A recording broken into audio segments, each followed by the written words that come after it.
ভয়ঙ্কর শিলাবৃষ্টির তাণ্ডব দেখল বলিভিয়ার এক শহর। এই শিলাবৃষ্টি এতটাই প্রবল ছিল যে রাস্তা ঢেকে যায় কয়েক ইঞ্চি পুরু বরফের আস্তরণে।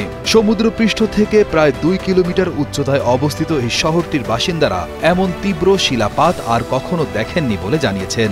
মাত্র 30 মিনিটেই এই ঝড়ে দক্ষিণ বলিভিয়ার তারিহা শহরের রাস্তাগুলো জলমগ্ন হয়ে পড়ে এবং ফুটপাতে বরফের স্তূপ তৈরি হয়। এমনকি কিছু হোটেলের ঘরের ভেতরেও শিলা বা বরফের টুকরোগুলো প্রবেশ করে।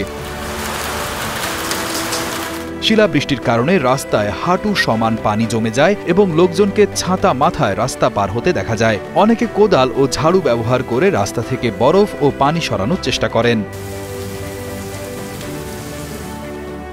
গত 16 অক্টোবর বৃহস্পতিবার আবহাওয়ার দ্রুত পরিবর্তন ছিল অবিশ্বাস্য। সেদিন দিনের শুরুতে শহরের তাপমাত্রা 30 ডিগ্রি সেলসিয়াস ছাড়িয়ে গিয়েছিল, অর্থাৎ একদম গরমের দিন। আর তার কিছু ঘন্টার মধ্যেই আকাশ কালো হয়ে নামে মেঘ। তারপর শুরু হয় প্রবল বরফ বৃষ্টি। রাস্তাগুলো যেন নদীতে পরিণত হয়। মানুষ ছাতা হাতে দৌড়ে আশ্রয় নিতে থাকে। কেউ কেউ আবার মোবাইলে সেই দৃশ্য ধারণও করে রাখে। স্থানীয় বাসিন্দা মারিনা জারাতে জানান, এত বড় আকারে শিলাবৃষ্টি তারা আগে কখনোই দেখেননি। আমি এই প্রথম এটা দেখলাম। সত্যি বলতে আমার জীবনে কখনো তারিজাতে এমন বরফ দেখিনি।